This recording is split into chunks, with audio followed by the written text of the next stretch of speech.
Baby steps. The thing is, I bet you could do that because they group you according to corrals and like by your number and stuff. Okay. But the announcers say at the start line that if you want to run with a friend, just run in the later time in the higher corral. So you technically, I think you could get away with that. Well, doesn't Beta Breaker have that? I don't know. It's like an 8-man worm or something that they're all running. That's the elephant walk in the Beta Breakers run. I mean, they had something. There was like 8 people all in one costume. SF has a very dirty element to their runs.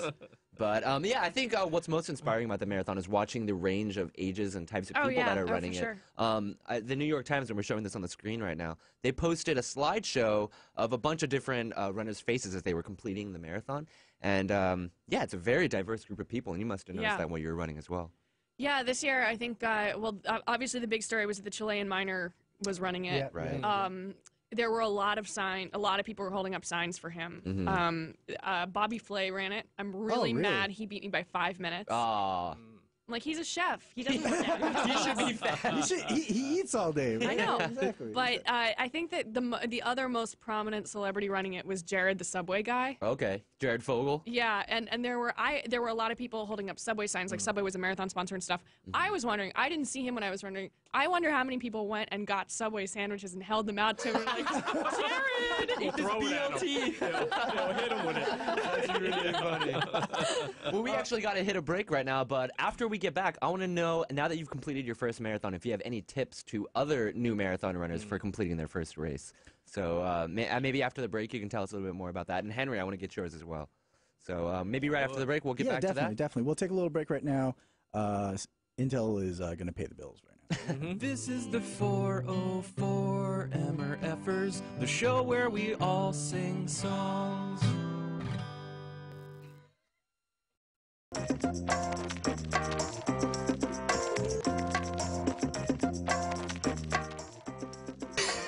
I can never do this Just right. hit the button, man. I'm trying to hit the button. Let's see if I can do this right. Like, we had a callback message, so I'm going to fade this one down, play this one up.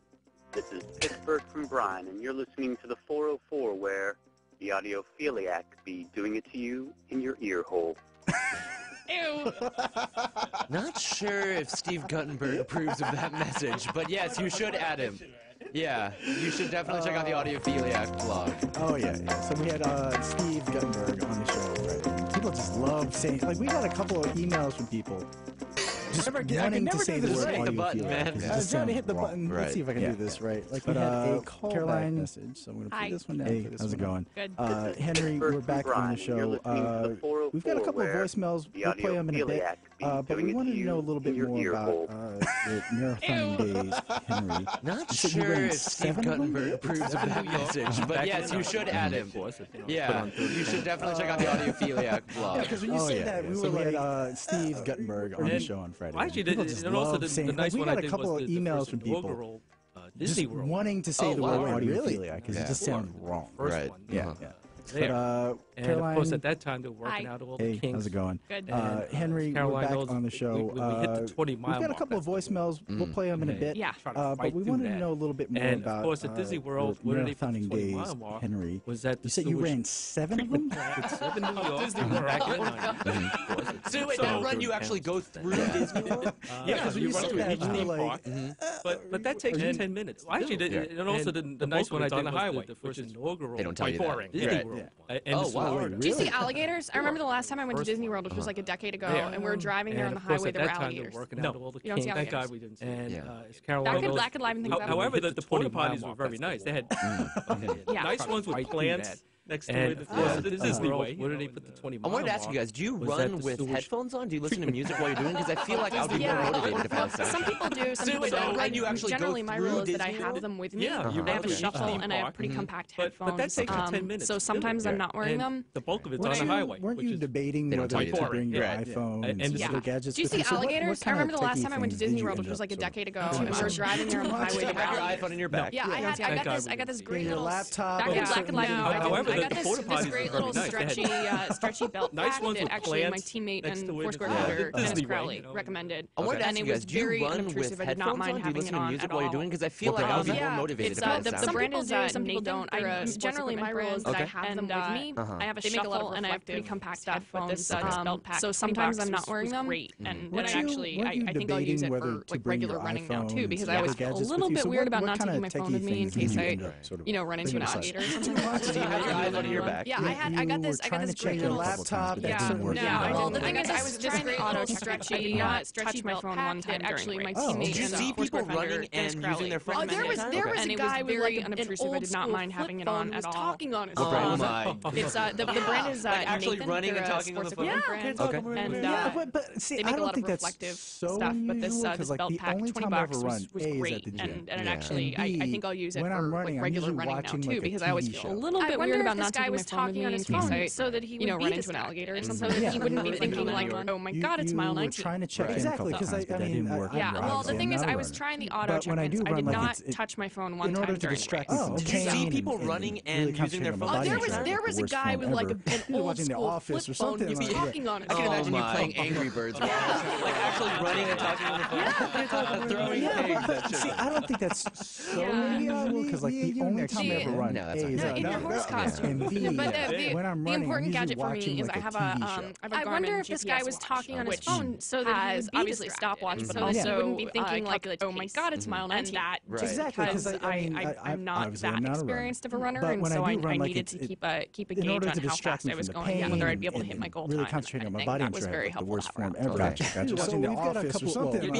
I can imagine you playing Angry Birds. Well, the thing is that generally, I know a lot of runners are very proud of the fact that electronics in your horse costume expensive, but the important gadget, for example, is I have a expensive bikes can make you go fast, right? Because they're lighter. Yeah, obviously a stopwatch, but also calculates like you say, all of a sudden you're not hitting your pace, because I'm not that experienced of a runner, and so I needed to keep a gauge on how fast I was going and whether I'd be able to hit my goal time. Having the GPS watches made a very helpful difference for me. Gotcha. And so I would say that yes, that has definitely helped me with training. But I think that running is much more low tech. Generally, I know a lot of runners are very proud of the fact that electronics will not, or expensive equipment will not be.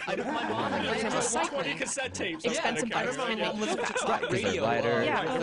Radio especially in America, we had the radio. Yeah, iPod. Then you feel like that's funny. I'm not doing it. So one last question before we listen to some voicemails here. Do you think you're going to keep running marathons? I liked having the GPS watch has made 4 hours. I've got to do another one.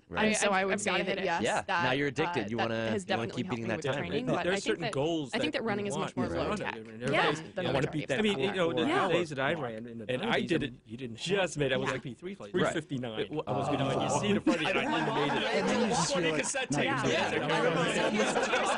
Here's the part of marathon running that is as addictive as crap. Is the fact that you soon get all the fact that. So one last question before we listen to some voicemails here. Do you think you're going to keep running marathons? Yeah. What did you eat after the marathon? That's what I want to know. Did you pig out? Steak and french fries. Yeah. Now you're addicted. You want to keep beating that time. There's certain goals that it definitely is incredibly tempting to want to keep running just because of how much you can eat. Right. It's funny because like afterwards you're like, oh, and you see the front and I just made it. And then you just feel like I've gotten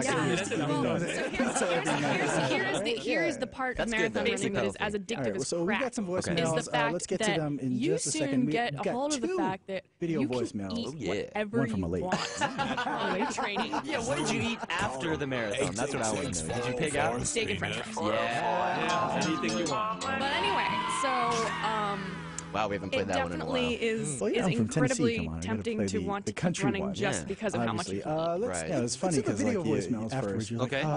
You were speaking about headphones and whatnot, because I've gotten so used to eating when you're running. Pizza every night. Got some advice about that's good though. What headphones to get. All right, so we got some voicemails. Let's get to them in just a second. We've got two video voicemails. Oh, yeah. That's one from a lady. Lila from New Jersey. I was listening to some episodes. 404. He was talking about people should really invest in. Wow, we haven't played that one in a while. Well, yeah, I'm from Tennessee. Come on, I gotta play the country one. Yeah. Obviously. Let's do the video voicemails first. Okay. You were speaking about headphones and whatnot, whether you were listening to music, when you were running. We got some advice about what headphones to get from a very, very special listener, Lila Simmons, right? I remember using them on my first gen iPod. I know, I was listening to episodes. What's cool about them, talking about how because really the first thing that always goes because you put headphones off of them, the actual cord, it either gets cut and gets kinked and the wires get all funky. What's nice about these is when that happens, these headphones I just remove this right here, and I've had them since I was 20 years old and he's 57 now. Put it in Sennheiser's actually 7. So with that said, using them by a good headphone iPod. I know. And for anything like me, love the show, guys. About them and why they glasses. Oh, thank you. Because first thing that always goes with that's actually my biggest complaint. Actual cord. Every either gets cut, every headphone I've ever had in my life has crapped out from the wire. And it's always the plug, too, where you have to start doing that little jiggle thing to make sure it goes in both ears. I hate that. It always happens. I actually got, I think Sennheiser is the company that partnered with Adidas for their sport headphones, and those are the ones that I run with. The green ones? The lime green ones. They have a little shark fin to hold in your ear better. Those are the ones I got. And they actually work, right? And they're made of rubber, too, so that when you sweat on them, it doesn't get... Yeah, they're great. They're great. That's really cool stuff. Wow, so the next voicemail that we have is another video one from our buddy Nate in Richmond. And he's been listening to the show for 2 years. So let's see every what headphone I've ever had had in my life Right. has crapped out from the wire. And it's always the plug, too, where you have to start doing that little jiggle thing to make sure it goes in both ears. I hate that. It always happens. I actually got, I think Sennheiser is the company that partnered with Adidas for their sport headphones, and those are the ones that I run with. The green ones? The lime green ones. They have a little shark fin to hold in your ear better. Those are the ones I got. Those. And they actually work, right? And they're made of rubber, too, so that when you sweat on them, it doesn't get... Yeah, they're great. cords. They're great. That's really cool stuff. So the next voicemail that we have is another video one. It's from our buddy Nate in Richmond. Thanks, what does his shirt say? Tasty, he's been listening to the show for salted 2 years, so let's see what he has to say. Fisherman's Wharf. Ferry building. Nice. Well, if you guys couldn't catch the first part of his video voicemail, he was saying that on the Weekend Throwback episode we posted last weekend, the voicemail in that was him. And so he's been listening for 2 solid years now, so we thought he'd leave another video voicemail to update us on what he's been doing. So thanks for listening, Nate. Thanks for listening, man. I don't think we're going to have time to get to all the other voicemails. Cool. But Well, thanks. What does his shirt say? Tasty salted pig parts? Because like your running stories have really inspired me. They've inspired me to They've Fisherman's inspired Wharf. Justin and Wilson to enter next year's marathon dressed up as a camel. I will be watching. Nice. I will be actually watching the Saved by the Bell marathon the first weekend. Okay. He was saying that on the Weekend Throwback episode we posted last weekend, the voicemail in that was him. And so he's been listening for 2 solid years now, so we thought he'd leave another like video I am to update inspired, us on what he's and been what doing. I'd like to do is thanks for listening. I don't know if I can commit to it, man. I don't think we're going to have we should just do a smaller run, maybe a 2K. You guys should, you know what you guys should start with? You should start with the Idiot-A-Rod in January. You need to know the Idiot-A-Rod.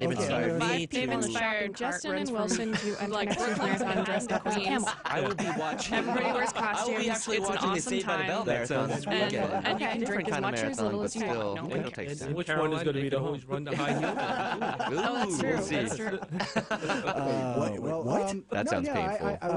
I am inspired, and what I'd have like a to race do is I don't know if I can commit to a marathon. Yeah, we should just do a smaller run, maybe a You guys should, you know what you guys should start with? You should start with the Idiot-A-Rod. We do that every weekend anyway. You need to know the Idiot-A-Rod. sure. It's 5 people in a shopping cart. Like Queens.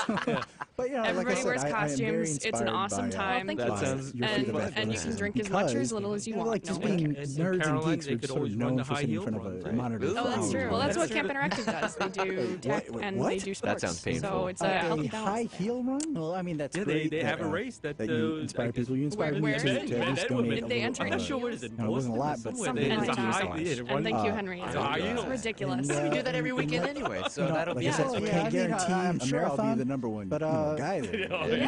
Natural. Okay.